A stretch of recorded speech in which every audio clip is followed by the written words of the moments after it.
அனைத்து நண்பர்களுக்கும் வணக்கம். உங்கள் ஆஸ்ட்ரோ பழனிசாமிகள் பேசுகிறேன்.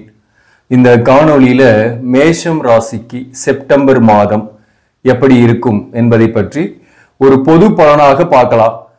அதாவது இது ஒரு விழிப்புணர்வுக்கான பதிவு மட்டுமே, கோச்சார கிரகங்களின் அடிப்படையில் மட்டுமே இந்த பலன்கள்லாம் சொல்லப்படும். அதனால ஒரு விழிப்புணர்வுக்காக இதை எடுத்துங்க. இந்த மாதத்தை பொறுத்தவரையிலும் மாறும் திட்டத்தால் உங்கள் வாழ்க்கையும் மாறக்கூடிய வாய்ப்பு அதிகம். இந்த மாதத்துல புத்திசாலித்தனமா நீங்க செயல்பட போறீங்க. 5ஆம் இடத்துல சூரியன் புதன் ஏறதால செப்டம்பர் 17ஆம் தேதி வரலும் சில புத்திசாலித்தனமான முடிவுகளால் உங்கள் வாழ்க்கை மாறும். அது குறிப்பா வேலை விஷயத்துல, குடும்ப விஷயத்துல, பொருளாதார விஷயத்துல இந்த மாதத்தை பொறுத்தவரையிலும் நீங்க எதிர்பார்த்த தொகை அல்லது மற்றவங்க கிட்ட கொடுத்த தொகை அல்லது ஒரு கடனுக்காக எதிர்பார்த்துட்டு இருக்கிறீங்க, வரணும், ஒரு வீடு கட்டணும் அல்லது ஒரு திருமணத்துக்காக செலவுக்கு கடன் வாங்கக்கூடிய சூழ்நிலையில் இருக்கீங்க, கல்வி கட்டணம் செலுத்துறதுக்காக கடன் வாங்கக்கூடிய சூழ்நிலையில் இருக்கீங்கன்னாக்க இந்த மாதத்தோட இறுதியில அந்த கடன் தொகை உங்க கைக்கு வரும். நீங்க கொடுத்து வச்ச பணமா இருந்தாலையும் அது ட்ரை பண்ணலாம், கைக்கு வரக்கூடிய வாய்ப்பு உண்டு. மேலும் 5ஆம் இடத்துல சூரியன் புதன் சேர்க்கை பிள்ளைகள் தொடர்பாக உங்களுக்கு செலவுகள் ஆகும். பிள்ளைகளுக்காக கொஞ்சம் வருத்தப்படக்கூடிய சூழ்நிலையோ அல்லது பிள்ளைகளை நினைச்சு கவலைப்படக்கூடிய சூழ்நிலையோ இந்த காலகட்டத்தில் வரும்.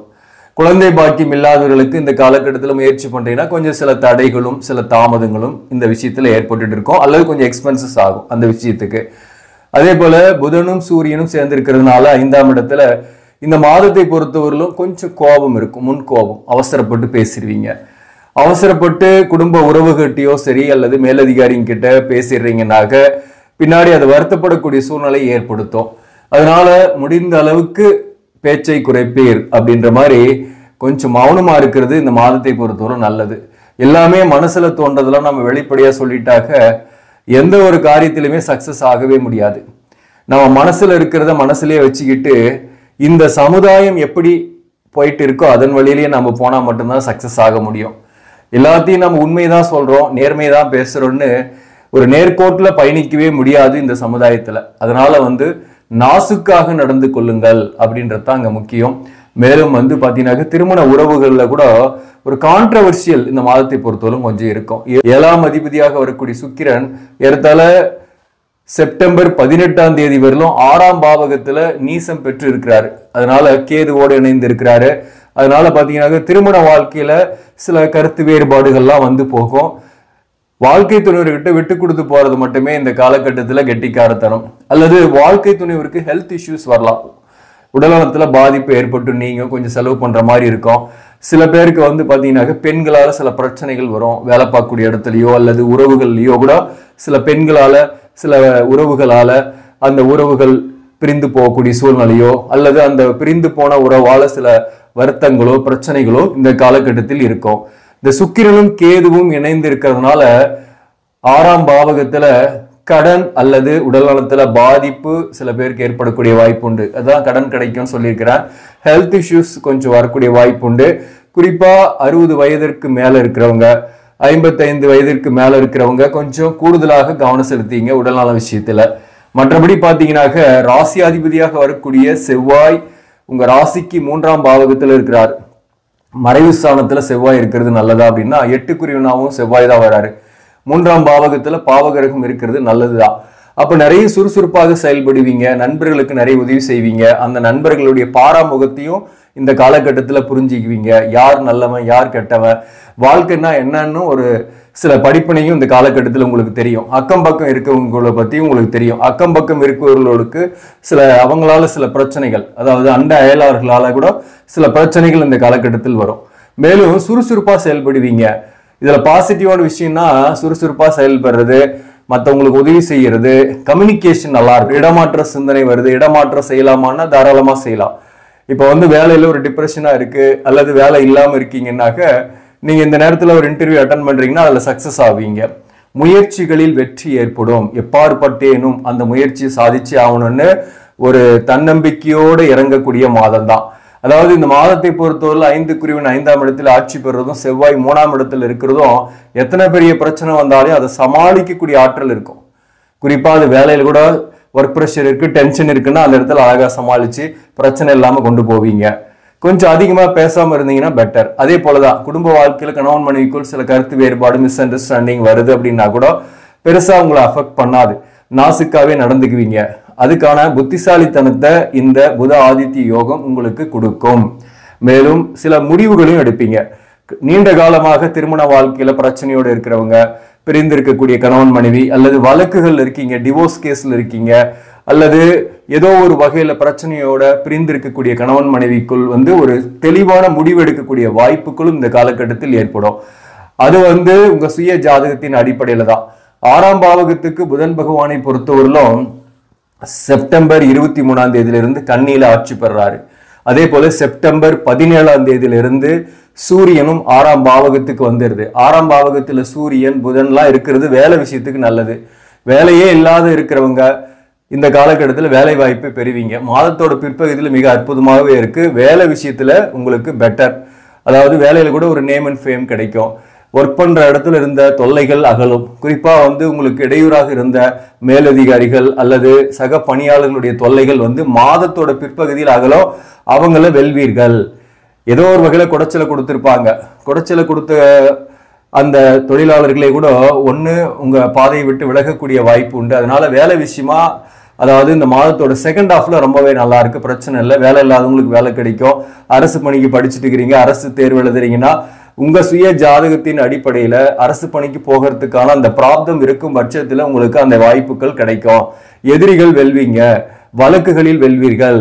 இந்த 6ஆம் பாவகம் வலுப்பெறும் போது உடல் நலத்துல கொஞ்சம் கவனம் செலுத்திங்கன்னா, இந்த செவ்வாயை பொறுத்தவரை 3ஆம் இடத்துல இருந்து மாதம் ஃபுல்லா இருக்கிறதுனால இந்த சேல்ஸ் அண்ட் மார்க்கெட்டிங் அலைச்சலோடு பணிபுரியக்கூடியவர்கள் அவங்களுக்குலாம் இந்த மாதம் ஒரு சிறப்பான மாதம். கம்யூனிகேஷன் துறையில இருக்கிறீங்க, ஐடி ஃபீல்டில் இருக்கீங்கன்னா கூட ஒரு நல்ல இடமாற்றத்துக்கு முயற்சி பண்றீங்கன்னா இடமாற்றமே கிடைக்கும். இப்போ கம்ப்யூட்டர், ஐடி, என்ஜினியரிங் துறையில் இருப்பவர்களுக்கெல்லாம் சில வேலை மாறுதல்கள் இருக்கும். இந்த நேரத்தில் வேலை மாற்றத்துக்காக முயற்சி பண்ணக்கூடிய சூழ்நிலை இருக்கும். அல்லது சில பேருக்கு வேலையில டிஸ்டர்பன்ஸா இருக்கு, வேலையை மாறக்கூடிய சூழ்நிலை இருக்கு அப்படின்னாக்க புதிய வாய்ப்புக்காக வெயிட் பண்ணிட்டுக்கிறீங்கன்னா அந்த புதிய வாய்ப்பும் கிடைக்கும் அந்த மாதத்தை பொறுத்தவரையிலும். அதனால தைரியமா அந்த மாதத்தை பொறுத்தவரையிலும் புதிய வாய்ப்புக்காக முயற்சி பண்ணலாம். பிசினஸ் பண்ணக்கூடியவர்களுக்கு எப்படி இருக்கும் அப்படின்னாக்க, பொதுவாகவே பிஸ்னஸ் பண்ணக்கூடியவங்களுக்கு சின்ன கடன் நடத்துறீங்க அல்லது ஏதோ ஒரு வகையில் சேல்ஸ் பண்ணுறீங்க, ஒரு பொருளை சேல்ஸ் பண்ணுறீங்கன்னா அந்த மாதத்தை பொறுத்தவரைக்கும் கூடுதலான எஃபோர்ட் போட்டு கூடுதலான ஏர்ன் பண்ணக்கூடிய மாதம் தான். எதிர்பார்த்த தொகை கைக்கு வரும்போது தொழிலை விரிவுபடுத்துவீங்க அல்லது ஒரு தொழிலை புதிதாக சில பேர் தொடங்குறதுக்கு கூட கடன் வாங்கக்கூடிய சூழ்நிலை சில பேருக்கு ஏற்படும். சில பேர் இருக்கிற தொழிலை டெவலப் பண்ணுவீங்க. அதன் மூலம் உங்களுக்கு வருமானமும் கூடுதலாகவே இருக்கும். கடனை ரீபேமெண்ட் பண்ற அளவுக்கு இருப்பீங்க. அதனால கடனுடைய சுமை பெரிதாக இருக்காது இந்த மாதத்தை பொறுத்தவரையிலும். ஏன்னா 6ஆம் இடத்துல சூரியனும் இருக்கிறாரு. அதனால கடனை பெரிதாக உங்களுக்கு அழுத்தம் கொடுக்காது. அதனால பிரச்சனை கிடையாது. அதே போல மாதத்தோட இறுதியில செப்டம்பர் 18ஆம் தேதி சுக்கிரன் ராசிக்கு 7ஆம் இடத்துல ஆட்சி பெறாரு. இந்த மாதத்தோட முதல் பகுதியில தான் பிரியாம கணவன் மனைவி ஒன்னாவே இருக்கிறவங்க கூட கொஞ்சம் சண்டை போட்டுட்டு அல்லது சில கருத்து வேறுபாடோடு இருக்கக்கூடிய சூழ்நிலாம் வரும். அல்லது ஒரு அஃபயர்ல ஒரு காதல் இருக்கீங்கன்னா கூட மனஸ்தாபங்கள், சச்சரவுகள்லாம் போகும். ஆனா மாதத்தோட பிற்பகுதியில செப்டம்பர் 18ஆம் தேதியிலிருந்து சுக்கிரன் 7க்குரியவன் 7ஆம் இடத்திலே ஆட்சி பெறும்போது சில பேருக்கு எதிர்பாலினுடைய உறவுகள் ஏற்படும். அஃபயர் ஏற்படலாம். திருமணமே ஆகல இன்னமும் அப்படின்னாக்க அவர்களுக்கு எதிர்கால வாழ்க்கை துணைவரை அடையாளம் காணக்கூடிய மாதமாகவும் இருக்கும். அதே போல சில பேருக்கு திருமண வரன் பார்த்துட்டு இருக்கிறீங்கன்னா வரன் அமையக்கூடிய வாய்ப்பும் உண்டு. அதே போல இந்த நேரத்துல கணவன் மனைவிக்குள் பெரிய அளவுக்கு சச்சரவுகள் இருக்காது, ஒரு அந்யோன்யம் இருக்கும். வாழ்க்கை துணைவரால் ஆதாயங்கள் உண்டு. ஏதோ வகையில எதிர்பாலினை நேசிக்கக்கூடிய மனிதராக இந்த காலகட்டத்தில் இருப்பீங்க. அதே போல சனி பகவானை பொறுத்தவரையிலும் ராசிக்கு 11ஆம் பாவகத்துல வக்கரமா இருக்கிறாரு. குரு 2ஆம் பாவகத்தில் இருக்கிறாரு. இந்த சனி பகவான் குருவோட நட்சத்திர சாரத்தில் இருக்கிறதுனால பொருளாதார ரீதியாக பணவரவு நல்லாவே இருக்கும். குறிப்பா கடந்த காலத்தை விட பாத்தீங்கன்னாக்க ஏதோ ஒரு வகையில சேலரி உங்களுக்கு ஹைக் ஆயிருக்கும். மாத வேலைக்கு போயிட்டே இருக்கிறீங்க, மாத சம்பளத்துக்குன்னா கூட இந்த காலகட்டத்தை பொறுத்தவரை ஒரு 2-3 மாதமாகவே உங்களுக்கு சேலரி வைஸ் கொஞ்சம் பரவாயில்லன்ற மாதிரி பெட்டரா ஃபீல் பண்ணக்கூடிய மாதம் தான். இந்த மாதத்தை பொறுத்தவரை சில பேருக்கு பதவி உயர்வோ அல்லது ஊதிய உயர்வோ கூட கிடைத்து வேறொரு நிறுவனத்துக்கு மாறக்கூடிய சூழ்நிலை சில பேருக்கு இருக்கு. அரசு பணியில் இருப்பவர்களுக்கெல்லாம் இந்த மாதத்தில் பெரிய அளவுக்கு பிரச்சனை கிடையாது. மாதத்தோட தொடக்கத்துல கொஞ்சம் ஒர்க் ப்ரெஷர் இருந்தா கூட மாதத்தோட பிற்பகுதியில, அதாவது சூரிய பயிற்சிக்கு அப்புறம் செப்டம்பர் மாதம் 18ஆம் தேதியிலிருந்து பெருசா பாதிப்பு இல்லை. ஒர்க் ப்ரெஷரும் டென்ஷனும் கூட பெருசா கிடையாது. எதிர்ப்பவர்கள்லாம் உங்களை விட்டு விலகி போகக்கூடிய மாதிரி தான் இருக்கும். சனி வக்கரமாய் 11ஆம் பாவகத்தில் இருக்கிறதுனால இந்த மாதத்தை பொறுத்தவரையிலும் லாபங்கள் வரும், அபிலாஷைகள் நிறைவேறும். சில பேருக்கு வெளியூர் வெளிநாட்டுக்கு போகக்கூடிய வாய்ப்புகளும் இந்த காலகட்டத்தில் ஏற்படும். ஆன்சைட்டு ட்ரை பண்ணிக்கிறவங்களுக்கு இந்த வாய்ப்பு இந்த காலகட்டத்தில் ஏற்படும். மேலும் மூத்த சகோதரத்துடன் இருந்து வந்த கருத்து வேறுபாடு பிரச்சனைகள் தீரும். இந்த ராசிக்கு 2ஆம் பாவகத்துல குரு பகவான் இருக்கிறாரு. இந்த குரு 2ஆம் பாவகத்தில் இருக்கும்போது மிருகசீரிஷ நட்சத்திரத்தில் தான் இருக்கிறாரு, செவ்வாயோட நட்சத்திர சாரம். அதனால முக்கியமா பாத்தீங்கன்னாக்க வர்ற பணம் கொஞ்சம் செலவாகிற மாதிரி இருக்கும். சுப விரயங்கள் ஏற்படும். அது சுப விரயம் தாராளமா பண்ணலாம். ராசிக்கு 12ல ராகு இருக்கிறதுனாலையும் கடன் வாங்கி கூட சுப விரயம் பண்ணக்கூடிய சூழ்நிலை சில பேருக்குலாம் இந்த காலகட்டத்தில் உண்டு. திருமணம் ஆகாதவர்களுக்கு திருமண வாய்ப்புகளை ஏற்படுத்தி தரும் இந்த குரு பகவான் 2ஆம் பாவகத்துல இருக்கும் போது. இப்போ உதாரணமா அஸ்வினி நட்சத்திரத்துல பிறந்திருக்கீங்கன்னா நீண்ட நாளா மேரேஜ் ஆகலன்னு நிறைய பேர் கமெண்ட் கூட பண்றீங்க. அவர்கள்லாம் முயற்சி பண்ணலாம். உங்க சுய ஜாதகத்தையும் ஒரு நல்ல ஜோதிடட்டும் கொடுத்து செக் பண்ணிங்க. தோஷங்கள் இருக்குன்னாக்க லேட் ஆகும். இது ஒரு பொது பலனா சொல்லும் போது குரு 2ஆம் பாவகத்துக்கு வரும்போது குடும்பம் அமையாதவர்களுக்கு குடும்பம் அமையும் அப்படின்னு சொல்லலாம்.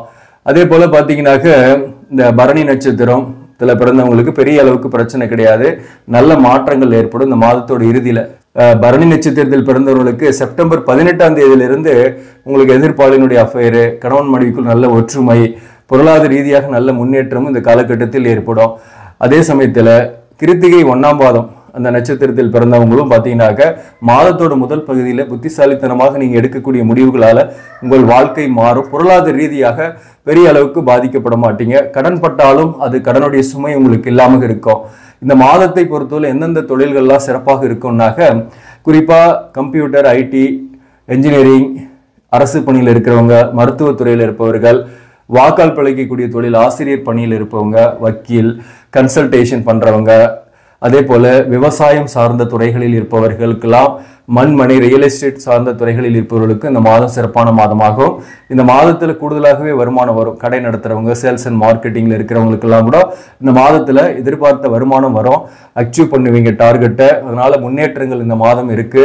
இந்த மாதத்தை பொறுத்தவரை பெருசா ரிஸ்க்லாம் கிடையாது.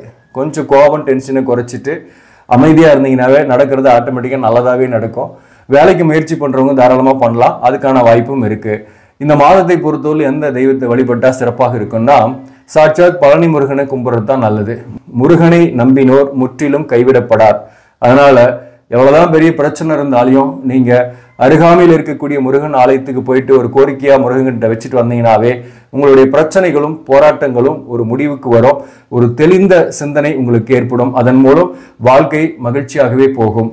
ஆக நண்பர்களே, இந்த பதிவு உங்களுக்கு பிடிச்சிருந்தாக லைக் பண்ணுங்க, இதை மற்றவர்களுக்கும் ஷேர் பண்ணுங்க. இன்னும் நம்ம சேனலை சப்ஸ்கிரைப் பண்ணாம பாக்குறவங்க சப்ஸ்கிரைப் பண்ணி கண்டினியூ பண்ணுங்க. இதன் மூலம் உங்களுக்கு ஒரு சரியான ஜோதிட தகவல்களும் ஆன்மீக தகவல்களும் கிடைக்கும். நன்றி, வணக்கம்.